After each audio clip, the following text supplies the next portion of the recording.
You know what we could do, Angela? We could take some questions, and then if they relate to the next few slides, to Okay. just show slides as well, Sure. right? But let's do some questions. It would be great.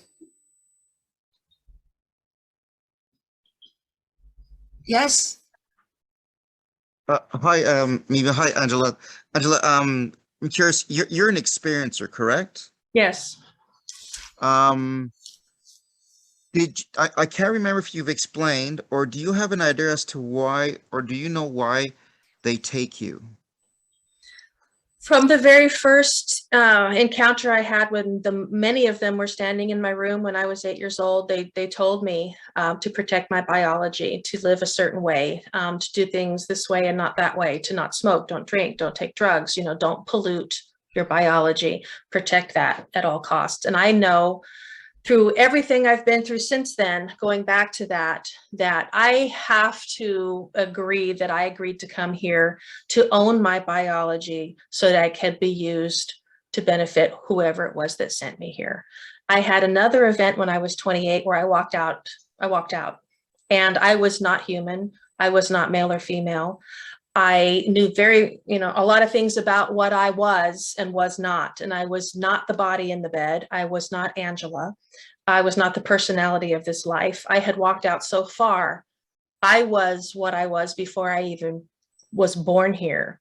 So before Angela ever existed, that's who I was in that form. And the very first thing I said was, I am, when I got out of my body. And that voice came from all in. It didn't come out of me. It came from everything into me when I said that, when I spoke. It was like I was absorbing the all and manifesting it in that word into myself, not the other way around, where you speak and it comes out into the all. It was the opposite. So I know when I decided to come back, I did not want to. I was looking for every excuse not to. I saw everything, went everywhere. I had a 360-degree view. I knew the answers to everything. Any question I could possibly want. A lot of people will experience that when they have a near-death experience or, you know, that sort of thing that happened. And I knew that that would all be there when I got back. So I wasn't going to lose anything by coming back here. And I did know that my time here was just a blip out of eternity. Our time here is a blink. It is so short. We just don't experience it that way as we're here.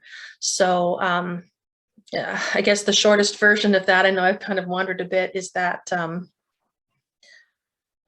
that's something I came here to benefit humanity and the groups that are not considered as humanity from our perspective. They do need these biological assists, and it's a back and forth. They help us because they need to be us. They need us to be what we are in order for them to get what they need. You have to have a particular set of DNA or circumstances to anchor an energy like this. So that's why they have these generations running of adjusting these people so that the energies that are coming into them are able to stay here. I've seen and understood and experienced so many things that have explained all of this, but yeah, I'd have to say, I knew that I wasn't human. I've never been human before. I've never been here before, and I'm not coming back. And that was definite because whatever I was not reproducible. So either I was male or something that could not reproduce, because the one only reason I came back was because I had not had children yet. And I chose to be a woman so I could experience a soul within a soul, a life within a life. That to me was the ultimate biological experience. The ultimate human experience is to make a person inside my own person. That was the most fascinating thing I could ever imagine doing. And I hadn't done that yet. And this was my one chance. So whatever I was before, I either could not reproduce, didn't have a body, wasn't a female, or whatever the circumstances, I definitely have never been human before. So if that answers your question, it's all about the biology and how it's just, everyone's coming after it from a lot of different angles. The consciousness, the link, the God link, the DNA, all of it is related. And it's a major network that everyone's trying to work out. And I've been shown a lot about that. Well, I'm hoping that some geneticists get more involved in this whole issue. I think that they will. I was listening to Ray Hernandez. I've invited him onto the show, and hopefully he'll come and talk to us because he's working with a lot of scientists in They his have. organization. They've Yeah. determined that the junk DNA isn't junk, and that in Right. fact, they have been unable to trace it to any Earth existing connection. Well, what I was referring to that I find completely devastating, devastatingly beautiful and scary at the same time, is the eyes, the reptilian eye thing that you have, Angela. I think that this is something that you really need to, work with a geneticist if you can, or let's get your story out to Ray Hernandez and see if any of his people would be willing to look, because I've never seen it. I mean, I've seen it in videos where people are making fun of others, and they say, oh, this person's a reptilian, look, but I've never actually seen, the eye turn that way. So it's very, very interesting to me. And the fact that you're not a big, scary person, but you're really a nice, wonderful person, really changes the idea of reptilian for me. Yeah. And I would love to follow this up, Yeah, I did have all this on CCRI 2 years ago when I did some of this stuff, and I got that reset story and everything. I was on their website. I tried to put the information out there, and nobody was ready to see it or hear it. And so I went away from that, and I took Yeah. it down and kind of went. They did ask me to write a chapter in their new book, and I declined. But they, especially with the reset story, because I was given the word Nibiru with one of the images, and as soon as you say that, everybody just rolls their eyes and shuts off. And now everybody's talking about the planetary reset, and I was trying to explain it 2 years ago with these symbols and all the information that came with them, and nobody was ready. So it's fascinating now to see it all come out and say, yeah, that's exactly what I was shown, and here's some stuff. And in between 2 years ago and now, I've gotten a lot more information that has clarified a lot of it. And it's everybody has their story, their reception, their perspective, whatever it is. The most important thing is to find those touch points in all of the stories that are identical. Yes. And look at that, because that is where the keys are going to lie. That's right. For sure. That's right. And even one of the reasons why I do all kinds of stories here, and I, basically everything goes, because everything is going, everything is happening. And, I don't like to say, oh, this is what the agenda is, that's what the agenda is. We don't know. Everything's fluid. Anything can until change. we investigate this further. Right. Each of us individually. And I mean, I'm very, very interested in this. I hope that you follow it up, because I would be interested in following that, in the science of it, would be very cool. I just think it comes down to we all know that we have all been manipulated in the way of our genes and DNA for thousands of years. I think we can agree on that. Yeah. So whatever combination of whatever it is that's out there that you have, perhaps whatever this is just stronger. I have more of it, and it's apparent here, and it's no big deal, So, but like I said, I never saw reptilian until last winter, and I was, skeptical because I'd never seen one, and not to say I didn't see it, so it doesn't exist. But when I did have all of those interactions, I was blown away, and they were not negative. They were beautiful, and they were loving. And then, these beings, literally the message was, we just want to be accepted in all of our forms, because they want to ascend also. There's lots of different factions, just like humans, and religions and countries. Everybody's got their thing. And whatever, there's many, many groups out there, and they can branch off and separate and, mix and do all kinds of different things as well. And I know that there are some of them they're not evil. They want to ascend. They want to be accepted. That's what I was told. And so that's all I can tell you is what I saw, what I heard, what I was told. Can you share that experience with us, Angela? Would you mind sharing the reptilian one? Yes, please. Yeah. Going back to studying the exits and entries of going in and out of astral and abduction scenarios, or when you're being taken, visitations, split consciousness where you're already on ship, but you still see your body on the ground, you know, things like that. I asked for a demonstration of this because I wanted to pinpoint the initiations, and that's what happened. I was taken through several different dimensions, and I'm not to say I was taken through, but that's where I went. And these beings were observing me. They were watching how I get from the dream state to the astral, how I, you know, they showed me the vibrations as they came up my legs and hands several times, and I was able to actually observe my hand in waves like this. My fingers were not moving like this, but my fingers were waves. My hand was not one thing here. It was, I Yes. was watching my hand turn into these waves as I was wide awake, standing in the middle of my house, being levitated and taken out. I was completely awake when this happened, all these things. So when I finally got to a point where I realized I was being observed and I was shown this tall white being surrounded by these big bodyguards, the bodyguards were the reptilians in their human form. I know that these are my pilots. When I saw them, I recognized them as the ones that fly the little transport ships that sometimes I use. Things like that. So they got me to a point where the tall white was standing by my bed. I woke up paralyzed in the bed, and that hasn't happened in a very long time. And I was kind of confused because I was like, this is unnecessary. I'm coming with you.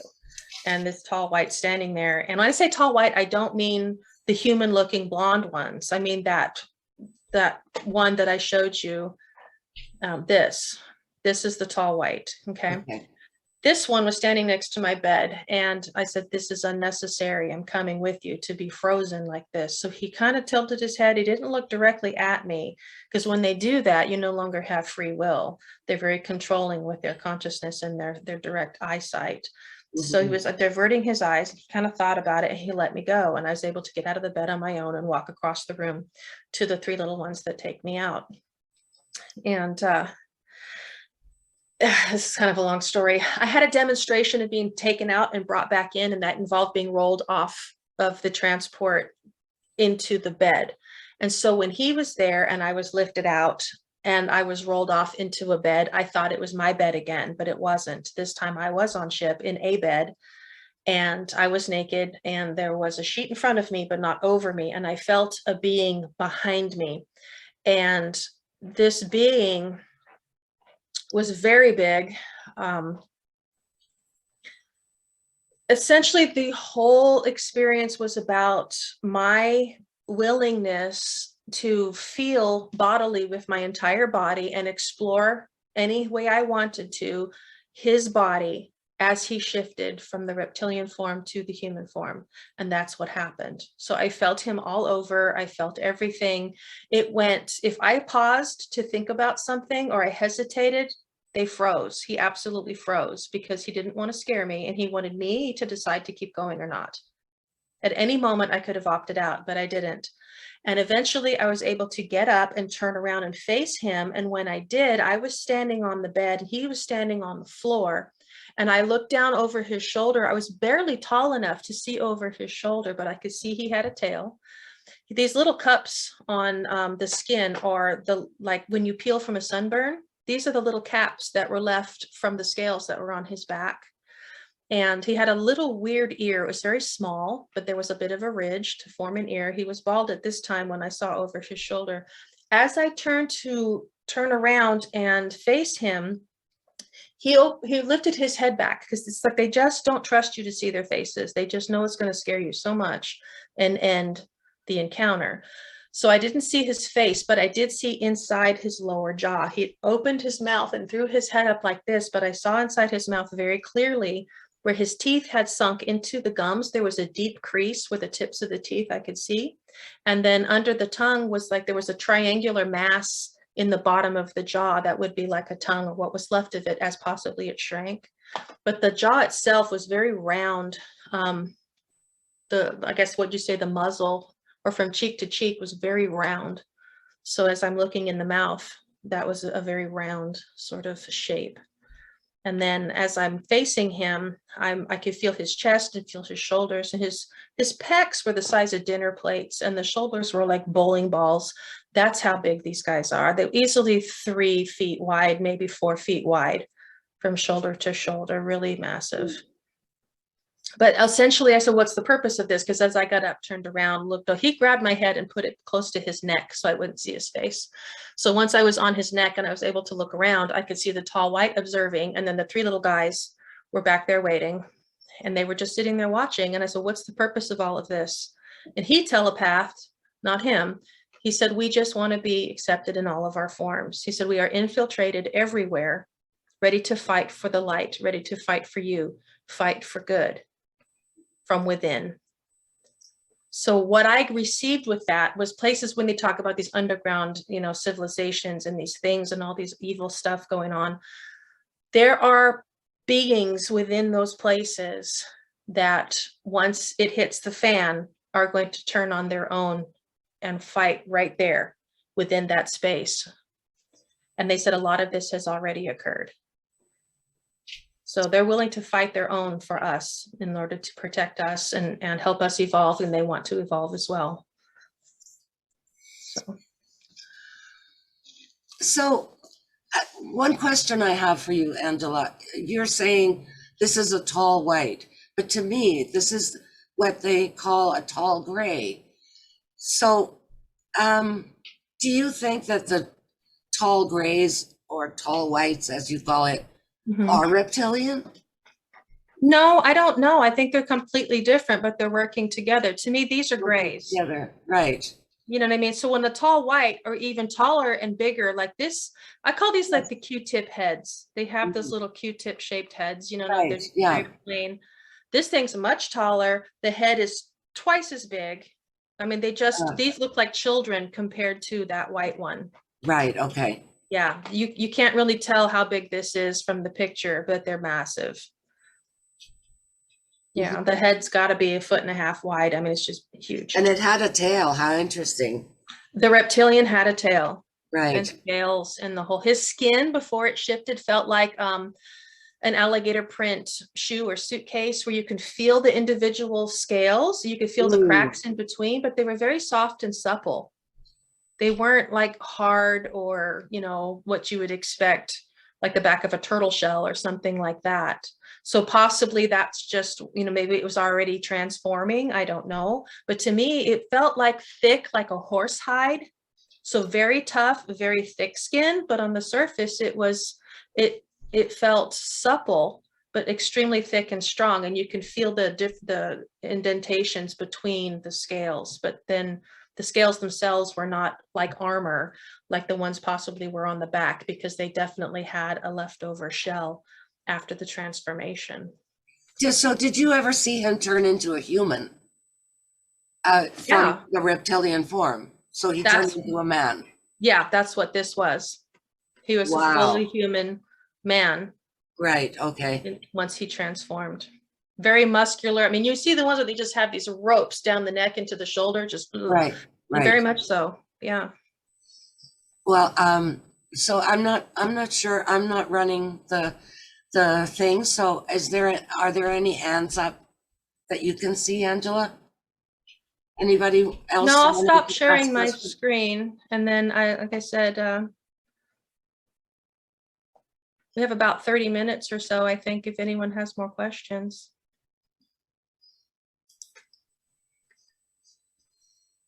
Amazing photos and stories. Someone says, oh, what does the energy feel like to you when you visit? Are you fully awake? Yes, she's fully awake. And somebody wants to know. Some are fully awake. Some I am definitely in a visitation state where I know I was moved from one place to another.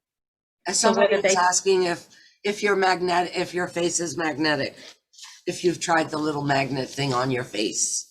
Yeah, it does. It sticks. Like it'll stick around here or on my forehead. Not anywhere where it's super fleshy, but it does definitely stick behind my ears, just like right here. It will absolutely stick right there.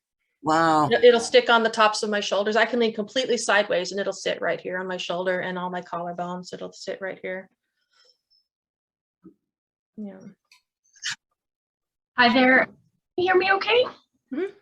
Oh, great. Yeah, no, thanks so much for sharing your story and all of your photos. Seems like a compelling evidence there. I just had a question. Like, it sounds like you've had experiences for most of your life. I'm just wondering, like, when you're fully awake, you're conscious, you have visitations in your home, like, is it because you've experienced this for so long that you know, you're okay with it, you go with the flow? Like, I'm just wondering if at any point in time it kind of was overwhelming maybe, or the energy was so intense, or you were scared. I'm just trying to get a sense of that, because I've had some experiences more recently in my life. I'm in my late 40s, but I felt a bit overwhelmed because I really didn't know what was going on. But yeah, I was just curious with you, like what you felt throughout these years, and was there any fear, or were you totally fine with it? I think early on, just with different things, particularly when you're raised with the mindset of Christianity and the church and things like that, everything's demonic. So a lot of stuff I did not look into. I didn't read things growing up. I didn't put anything in my head that wasn't already there. I didn't want to pollute my experiences with stuff that I had seen or read about. So I never put that, I didn't read things. I didn't watch the movies. I didn't, research stuff. Everything was genuine experience that I was fully conscious was occurring, and I have full recall of from the moment it happened right into the next moment I was returned. It's all one event to me. There's no separation unless there's a bit of dream time or blackout between something and waking up, but that's not typically what happens. I go from the event directly into the next breath in my bed. And the next breath, essentially, a lot of times I will wake up still speaking from the event I was in. A lot of time with spirit that happens. When I made contact with my brother that passed away. And when I saw him, I was so full of joy and love. The emotion was so intense. I grabbed his face and I gasped because I was, and then I woke up in my bed inhaling, and I said his name in my bed awake. So as I grabbed his face and went, Joey, I went in the experience and said, Joey, in my bed. So it's that quick.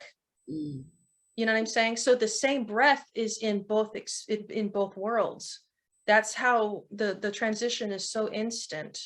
That's when you come back from things and you still see something standing beside your bed, things like that. It's so, I don't know how to explain it, but as far as fear goes, that will always shut down an experience. If you're so fearful and you're in that and you're not escaping, you're not waking up from the dream, and you call on Archangel Michael or whatever it is, that's what happened when I got thrown home so hard that I was physically harmed. Archangel Michael came in, get out of the way, basically. He threw me home and dealt with and this was in my house. He's been there 3 times taking things out of my house. And we had an amazing conversation the last time he was here after the removal. But I don't know, the very first out-of-body experience I had, I found myself up in the corner looking at my body on the bed and thinking, I'm supposed to be in there, not out here. And as soon as I said that, I was back in. And I was like, dang it, I really messed that up. And so that, again, it wasn't fear. It was just the recognition that I'm not supposed to be here. And then I wasn't. So next time I'm like, don't do that. You know what I'm saying? So I've been, I don't know. Probably the most fearful situation I was ever in was waking up in the middle of the night, extremely hot. I thought the house was burning down around me. That's how hot I was. I was being cooked. I was underneath an immense amount of pressure. I was being smashed through my bed into the floor. That's how heavy whatever it was that was on me. It was extremely hot. I opened my eyes. I'm dripping in sweat. I see the peripheral of my room and the ceiling, and between the ceiling and my face is this massive black hole that looks like boiling tar just churning. And it's right there over me, and this pressure that it's creating and this heat was intense. My eyes were tearing. and I couldn't move. And all I could do was blink to get the tears out. And my eyes were burning, like when you open the oven and the heat comes up. That's what it was like. I thought, my God, this time I'm really going to die. I couldn't breathe. I couldn't inhale because I was being smashed. And I was thinking, okay, nothing's killed me yet. And where's my God? God, where are you? And it was terrifying. And when it stopped, it turns off like someone hits a switch. Suddenly it's not there, but the tears are going in my ears, and my ears are tickling because they're full of tears, but I can't move to itch it. It's torture. So I get up, I'm soaking wet, my bedding's wet. I mean, I'm just sweating profusely, and I just stripped everything and cooled myself off in the bathroom and went back to bed. I've never seen anything like that again. And to me, that was pure evil. What else would harm me like that if it's trying to help me? But something very, very dark came and took a real good look at me that night, and that was terrifying. The very next day, I moved bedrooms with my mom. We switched rooms, and bless her heart, she can have it. But the very next day, after switching rooms that night, when I went to bed, I was very how you get all comfy, you're thinking, I'm going to go to sleep now, and you don't want to, and you just kind of peek around one more time.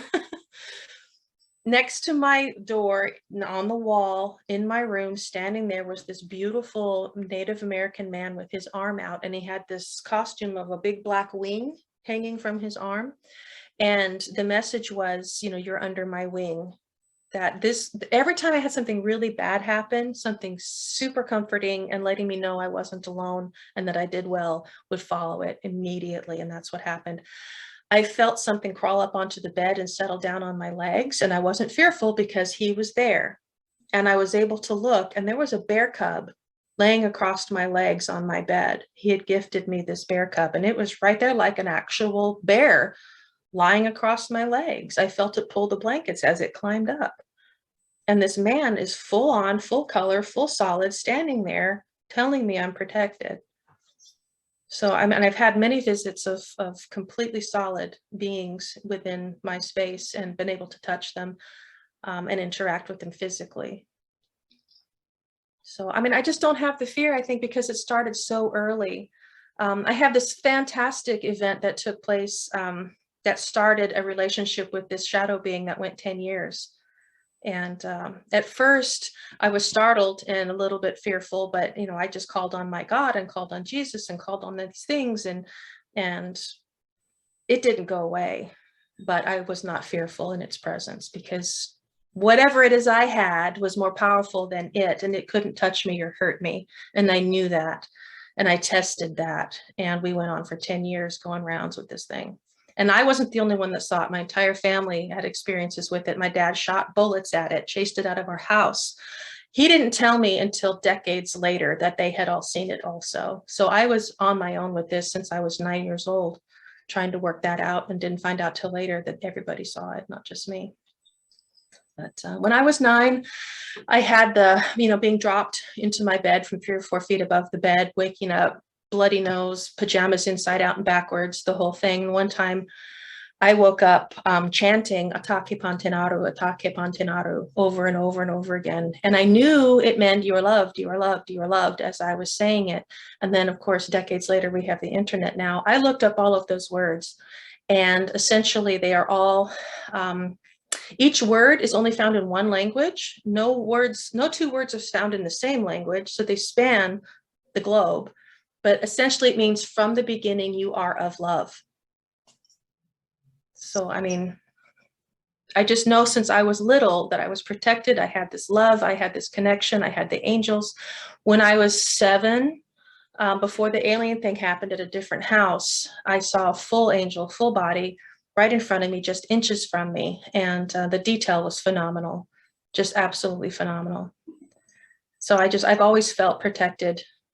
And I just think that intense fear was never really, I couldn't allow the fear in, because that means I doubt my God, I doubt my protector, I doubt my angels, and I would not allow myself to do that. Mm. So when that doubt comes in, you doubt yourself. Oh, you know God? Oh, do I? Boom, they've got you. So I just counted on that. And you can't have 1 ounce of doubt, because it takes away all of that protection when you do.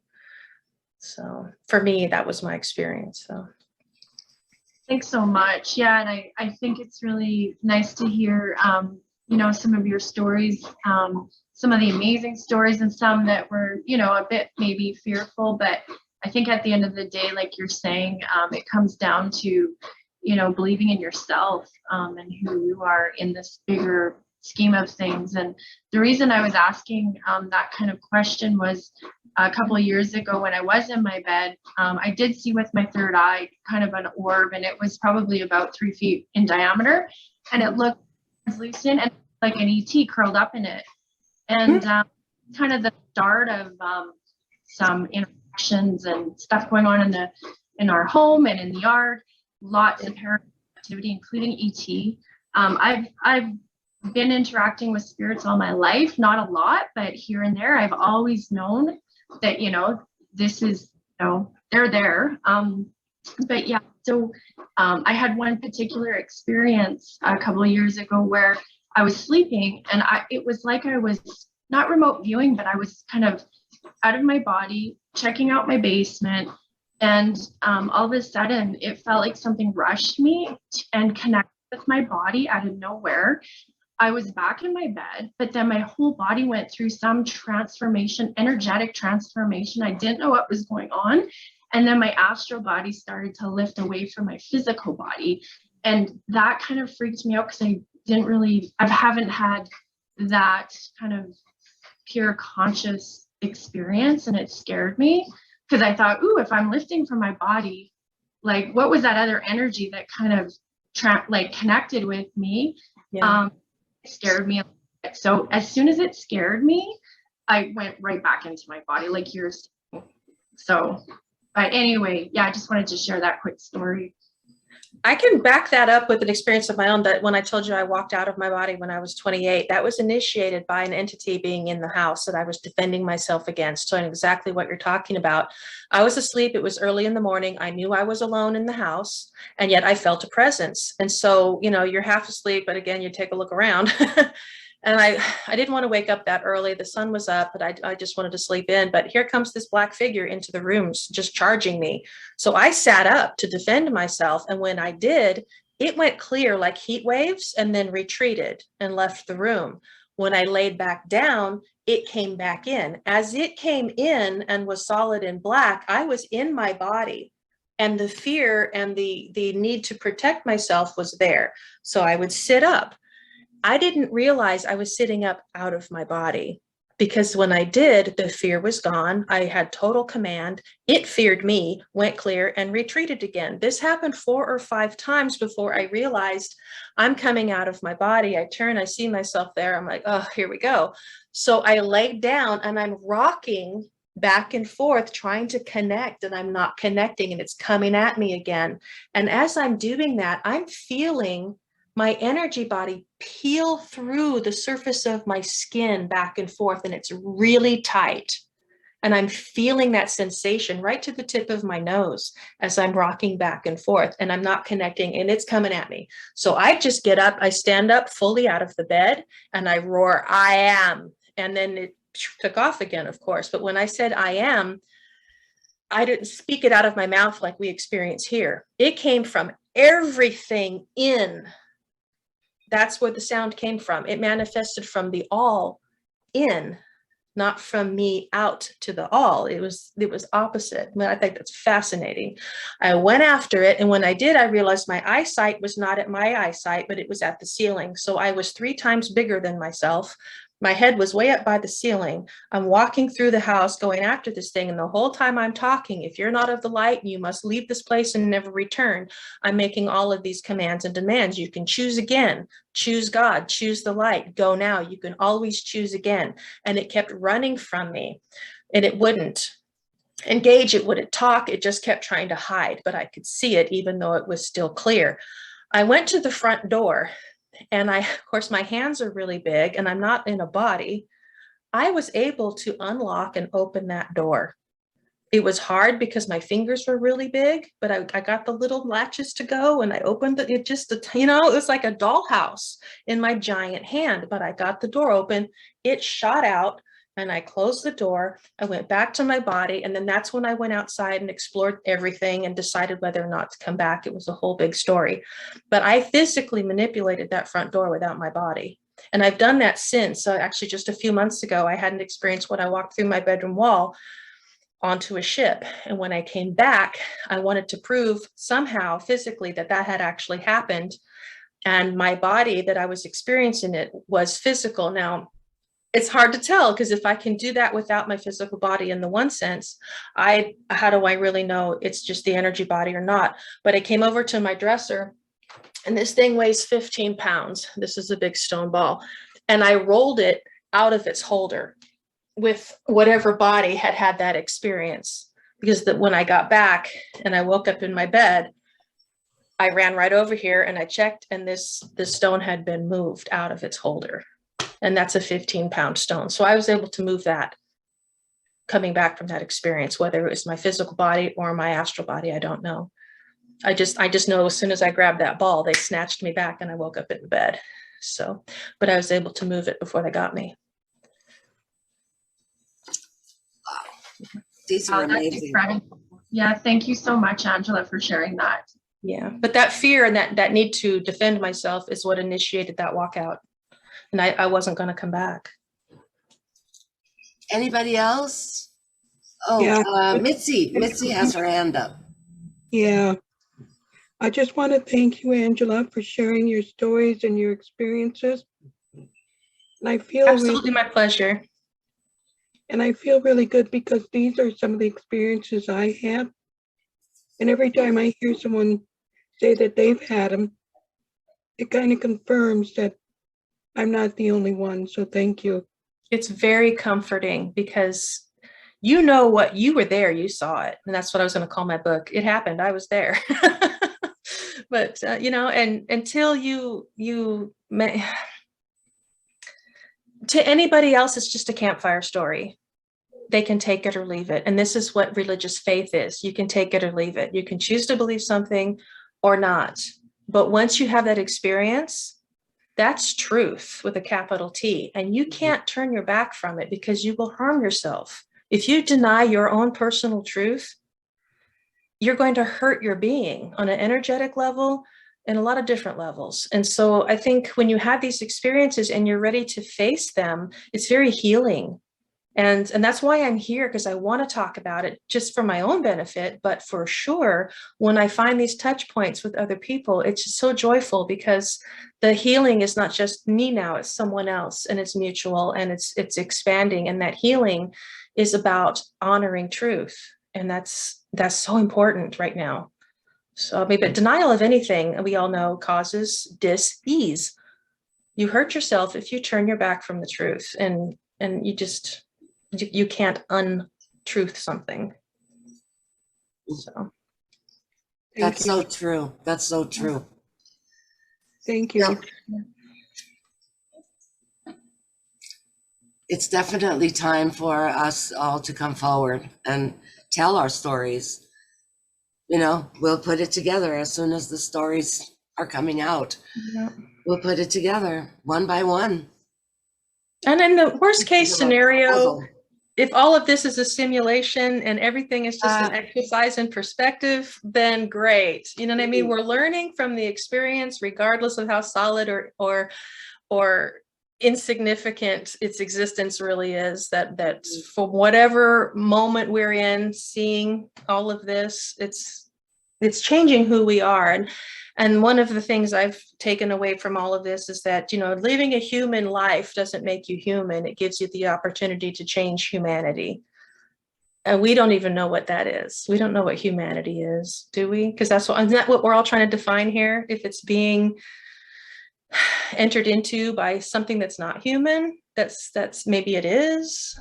I mean, whatever this is and that is, and if we're all together or not, I mean, I is where it matters. Unite or unties.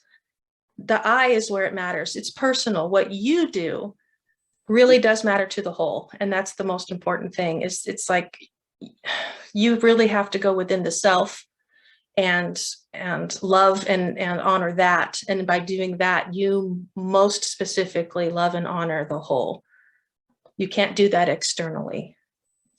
You have to embrace it within yourself and then be that, and then that radiates out. So a lot of people have the perspective, I can go out into the world and do all these nice things and it'll all be great. Oh, that's nice. But if you're not that person for real, you're just doing it, punching the time clock with karma. I don't think that applies. I don't know. Yeah. Especially when you've had so many experiences, you know, you have to say, why is this happening? Why is it happening to me? You know, and over and over again, that the things happen to you, and to the point where you're just exploding with information, and you have to give it. You just have to give it. Yeah. You know, at that point, you have to tell your truth. If it doesn't, you know, if you're seeing ghosts, like I remember when I saw some ghosts in Mexico on the beach, you know, and I was like, okay, yeah, I remember that. I do see ghosts, you know, and to take it on yourself and wear it. It's like, okay, I see ghosts, you know, yeah, I see aliens. Yes, I've been on ships, and it doesn't matter how crazy people think you are. If that's your experience, that's your experience. You know? And it's okay to have something happen and just move on with your life. That's okay. You know, it's, I have absorbed things from every place I've been. So I don't know if it's me, if I'm the walking portal, or if I just energetically compatible with every space I go into. I don't know what it is, but I was on a pyramid in Guatemala and I vanished for over 30 minutes. They thought I fell off into the jungle and were going to send a rescue party to find my dead body. I was not there. They could not find me, and there's nowhere to go. You're at the top of a pyramid. The only way up or down is a rope ladder and climbing trees. So, I mean, Wow. Something happened. Another time in Mexico, I was hiking over these big boulders, and I was trying to get a reach and a foothold and handhold to get up on this boulder. And all of a sudden, these two big hands just grabbed my bottom and shoved me up. And I flew to the top of that boulder and just, ta-da, you know, I turned around to swat my friend because I thought he had his hands on my fanny. And he was 30 feet behind me, just standing there looking at me like, Yeah. how'd you do that? Because he Wow. saw me just catapult up with no effort whatsoever. And I said, I thought you shoved me. Somebody pushed me. He's like, oh, because he saw it happen. Yeah. You know, so I mean, I have interactions with energies everywhere I go, and lots of soul crossovers, lots of visitations, lots of everything. You name it, I can tell you something about it. And I don't know why. It's got to be that I am visible from those other realms, and that's why they come, because they can see me through these dimensions. I travel through the dimensions so easily that's why they come and pluck me and put me over there so I can do whatever it is I do, because they can't see what I can see. So they're putting me on these missions to find these portals and do these things. You know, I get plucked out all the time on missions, and I just show up and I know what to do and I do the job. And then every time I'm grasping to try to grab some proof or look around or see who's got me, and they just throw me home so fast. They don't give me a chance because they know I'm going to try. So, Well, keep trying, because Yeah. you're doing great. but I have done remote viewing. I mean, I've had people contact me after shows like this, and one lady was desperate. She, I had no information. She had just lost her cat, and I instantly start getting visuals. And so I'm telling her all the stuff that I'm seeing, and I just nailed it. And her cat had been gone over 2 weeks in the summer in the desert. And I'm thinking, your cat's not going to be okay, you know? Oh, yeah. But I didn't feel that. I said, if there's a chance to find this cat, let's find him. Yeah. And I just gave her everything I had. It took a couple of days. She said, no, I looked there. I said, I'm telling you, you go back, you're going to find your cat. It's right there. And she did. And he was, you know, a little worse for the wear, but he was okay. Yeah. Oh, So, how wonderful. but it was amazing. I had nothing. And I described the entire environment right down to a school bus that was sitting out there. And I didn't know she was home. I didn't know she was in the desert. I didn't know she was camping. I knew nothing. And I just described Right. everything. So that's fun. Anybody else have any questions? So I just wanted to share this image because this is what triggered my research 2 years ago in 2020 when I decided I need to know who these people are, because I was on ship again. And this was a visit with my hybrid daughter that I was presented with as an infant 25 years ago. Now, 25 years ago, she was an infant, but on this ship, she's only 10. She felt like 5, like little girl, you know, but I got the impression she was older, more mature. But she's just, how in 25 years is she still a child? I don't know how that works. But the 2 in the back are her parental units on ship. They were normal human size. And she had this beautiful gown with the gold trim and everything. And these are her parents on ship. This is Red Thor. He's the one that greeted me when I first walked into this room. And he's huge. He's clearly 2 feet taller than a normal human, really big dude. He had on what appeared to be a bearskin cape with a red robe, and he's blonde, very Valhalla, you know, the whole thing. And I just knew there had to be a hammer there somewhere, you know, but I called him, you know, to me that was Red Thor, and I didn't have a name, but he picked me up bodily right off the ground and gave me the biggest hug. And I said something intentionally out loud to test the fact that I was really there with my mouth and my voice. And I did speak. And I know I was on that ship. That's when I was picked up, I had the dual consciousness where I was on ship watching myself run through my backyard. And the next morning there were pine needles and leaves in my room and in my bed from where I had been running. Because when I was out there waiting for the ship, I saw the lights coming and I heard above and behind me, run, that's not us. And this, that's not us, run. So I ran away from the house because my children are here. And so I had all these things that occurred, but when I finally got on the ship, this is the room I was in. It was kind of like a recreation or a bar. Behind me was a bar and bistro tables. And at the end of this giant room was this beautiful big oval portal window. And there were these stars out there, and they gave me time to memorize those stars. It was really important that I remember that. And when I got back, it took me about a week or so to find those stars. And that big one is Alnilam. That's the center belt star of Orion. And those are the surrounding stars that you never see. You only see the constellation. They don't show you what else is out there. And I have such a relationship with Orion. I finally looked because I've always talked to that star since I was little. And sure enough, when I said, what other stars are around the center belt star of Orion, that showed up. It's identical. And I about fell out of my chair, but I was able to validate that that's where we were physically, was at Orion. So I don't know. That is wonderful. Yeah. But when I had that experience, I knew I had to start digging. I had to start researching. A month after that, I had a visit. I'm gonna do this one more time, from this little guy. This is a doctor, and he's small. He's, 3 feet tall. He wears the hood, and his face is very wrinkly. He's kind of a disgruntled sense of humor, but he performed a medical procedure on me 1 month after I was on ship with my hybrid daughter. This is the original drawing I did the instant I returned from that visit. I drew everything out in pencil and then later made the paintings. But that was the best I could do really fast before it faded. But they don't fade. These memories are burned. I mean, you can forget dreams that you had. When you have these experiences, they are like you saw it yesterday for the rest of your life. I had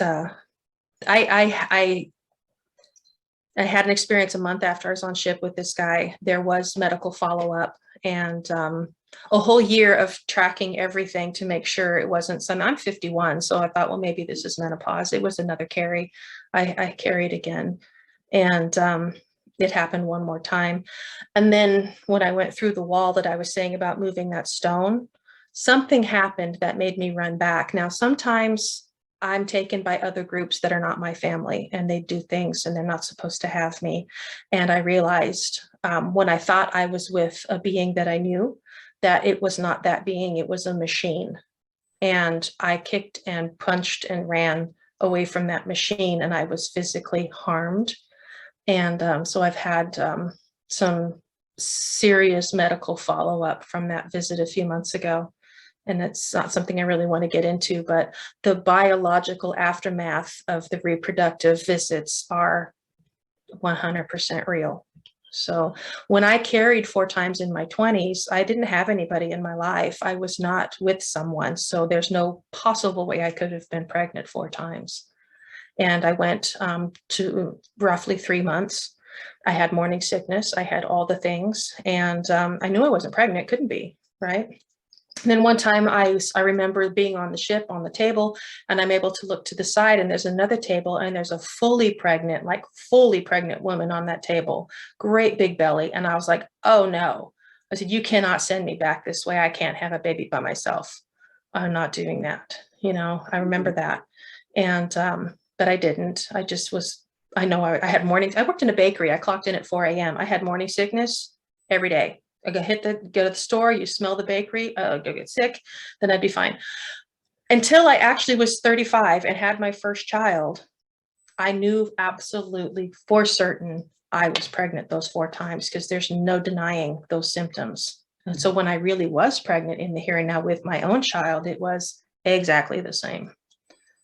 No, definitely no denying that. So. You mentioned to me that some of this is generational for you, Angela. Do you have a picture of your granddaddy that we both laughed about? No, I didn't put it back in this You one. didn't? Oh, I love No, that and it's not picture. on this computer. Yeah. But if I can grab it on my phone super quick, I can put it up to the camera. It's hilarious. You guys are going to love this if you give me just a quick second. Did your parents ever talk about their experiences with you? Did they? My mom and I have had experiences together. We had missing time driving, missing miles. I had approximately 20 miles worth of gas left in my car. And this is not an effect from my camera or the photograph. His head really is that big. That is my 7th great grandfather. So you can't tell me this isn't generational. He really is a gray hybrid. Look at him. I mean, seriously. Yeah. If that isn't the exact shape down to the pointy chin, I couldn't. You know, actually, I'm going to take a look at my grandparents too, because I remember one of my grandparents had a very big head. Yeah. Oh my goodness. You know, I never thought about that because my mother never mentioned anything like it, but who knows? Yeah, we definitely had paranormal events, you know, from my whole family, and a lot of experiences that my mom had that shared with me that we were around for, and different things. But I don't really talk about her stuff because I don't really have her permission. We don't really talk. Yeah.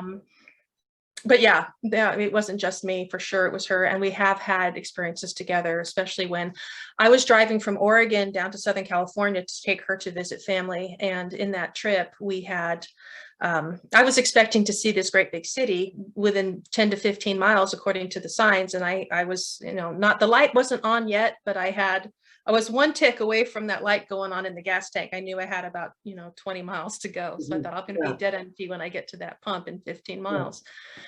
We drove and drove and drove and drove. And I kept seeing these little farms on the side of the road, thinking that's so cute. I'd love to live there. And there'd be another one. It looks just like that other one. And then after a while, I started to realize, how can all these farms look really the same? Is it the same? And I started paying attention. I said, that's the same farm. That's the same tree line. That's the same barn. That's the same everything. And I was seeing it over and over. And I knew I was in a loop. And that's when they brought us back.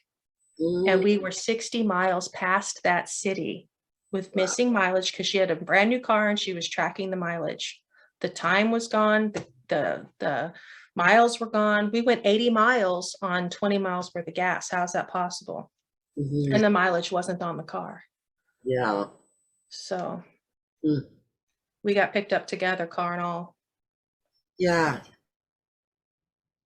Yeah.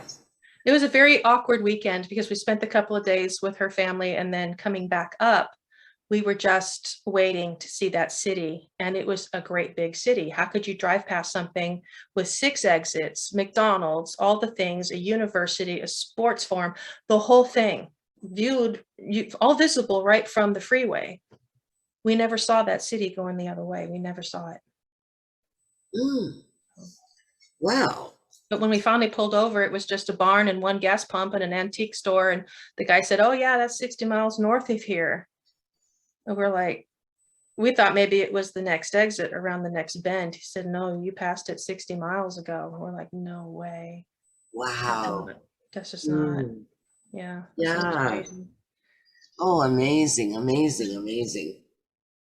So that whole time, that whole visit that you did, then you kind of missed, that was the time that you were missing. When you, Yeah, missing the time of driving through that section where that city Right. existed, where we were expecting to pull over for gas. I right. could not possibly have driven 80 miles Mhm. on with the light on, you know. So Well, any other questions for Angela? We're gonna have you back again, Angela. I'd like to next time maybe just talk about your experiences. Not so much, you know, if you want to show some of the drawings and stuff, but your experiences are very, very interesting in themselves. And it would be great to hear some of them. that would be Um, great. Yeah, so definitely let's do this again in 2-3 months. Let's do it. Sounds like a plan.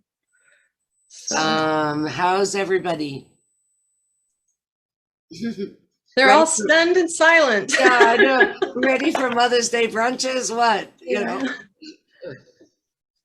Angela, I have a quick question. I was just curious because, again, you definitely have so many different types of experiences. Do you ever see nature spirits in your yard or when you go on hikes? Say, for example, fairies or gnomes or things like that? I'm just curious. I definitely have. I definitely have a strong connection with nature and energies that exist in any form, anywhere. When I was 11, I was playing in a little creek behind my house, and there was a big oak tree with a hollow underneath it, and there was a little sand bank, and the water was really clear, super magical for a kid to play. And there was a big grove of bamboo where the water flowed into. And I had put a little table underneath the little hollow, and I had put treats and tiny little Barbie-sized dishes in there and everything. So I was feeding the fairies, and that's what I would do. And I would come back and everything would be gone. The dishes would be still there, but there weren't ants stuck in the honey. You know, they weren't disturbed like a mouse got it. It was perfect, but the food was gone. The honey was gone. How can the honey be gone without the cup moving? You know what I'm saying? That always fascinated me because the food did go away. And I was 11, I had a great imagination, and I'd already seen some things. So as I'm sitting there thinking about this, I see something coming up the creek, and I look, and it's this blue light, and it flies right past my face. And I turn and look, and it's into the grove, and it's peeking out from behind one of the bamboo stalks. And a bird can't really perch on the side of a bamboo. It doesn't really work, maybe, but whatever. It was not a bird. It was blue. It was illuminated. It had wings and a human body, and it was about 5 inches tall. It was a little blue fairy that blew right in my face and went into I have goosebumps every time I talk about it. It was amazing. And it leaned out from behind the bamboo. I saw the wings and the body and the head and the whole thing. And then it flipped around and flew back into the grove. Now the grove is so thick, it's dead black in there. Okay, very shaded. And you can see the light moving in the dark as it went deep into the bamboo. So I've seen a fairy. I absolutely 1000% believe that those realms are very real. And I've had a lot of dragon experiences where I had like a little white dragon about the size of a large kitten perch on my chest. It pierced my chest with its tail and then blew fire into my heart. And I knew that this was like an activation. This was in a dream state. I would call this a dream, except there was a lot of other information and stuff that I was shown while I was there. So it was probably more of an event than a dream. If it was just a dream, I would have forgotten it within hours. But I had the split consciousness again. I had the experience of watching the dragon from right here to standing behind my body and seeing into my chest cavity as if my back was transparent, and seeing the fire blow into my heart at the same time as when I felt that tail go through my chest, it was very real. It was like being stabbed with a spear, essentially. But yeah, I mean, those energies are, I have no doubt whatsoever, they're absolutely real. Mm-hmm. Yeah. Well, How interesting. Really interesting.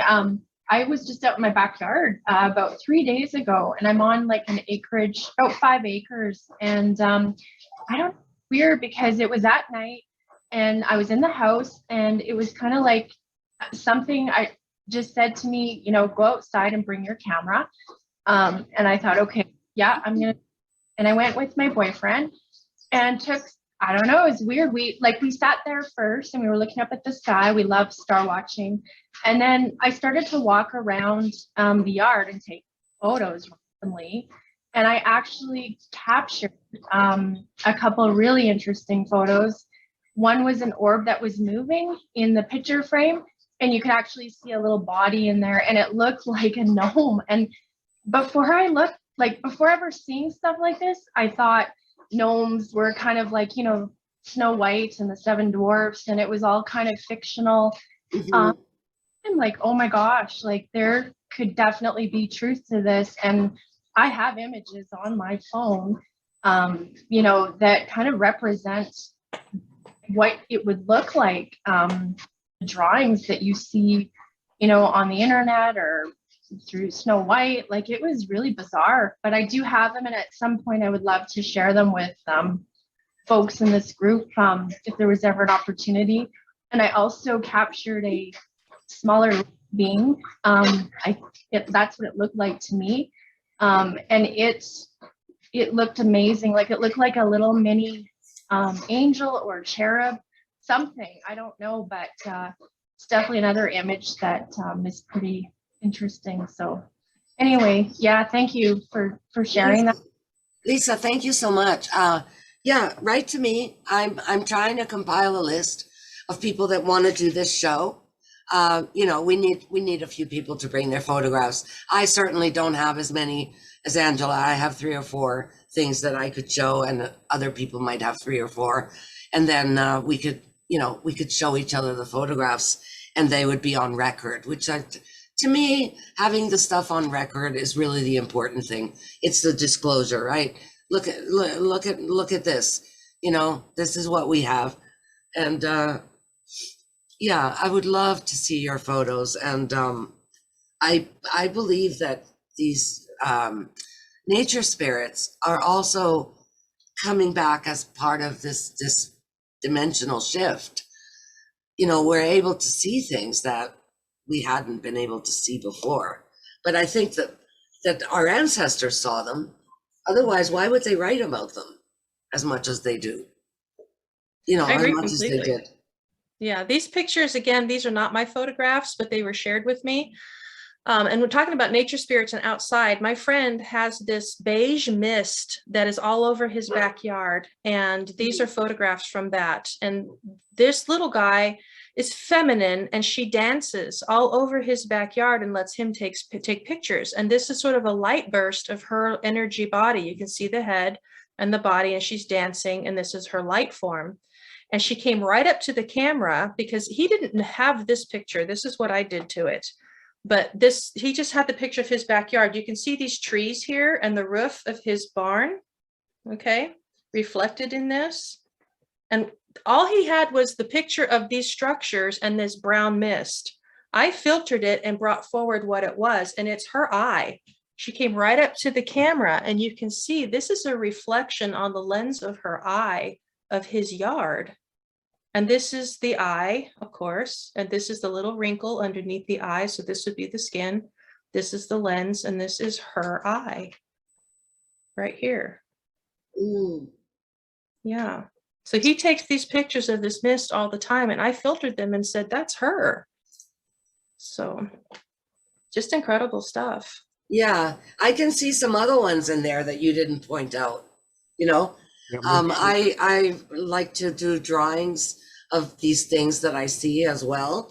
And sometimes if you turn the page a different way, it's a different being, you know? You can turn it several ways, and there's different beings in there. And they're starting to show us through nature as well. Like sometimes leaves will form in a certain way. So that was really great. Thank you so much, Angela. Thank you. And, I really appreciate these groups, and I know they just help in so many ways. Well, everybody, Happy Mother's Day again. Thank you so much for being here and taking the time to join us in Vancouver UFO. Don't forget to buy the t-shirts. I have t-shirts and we have bills to pay. So yeah, okay. Blessings to everybody. Bye.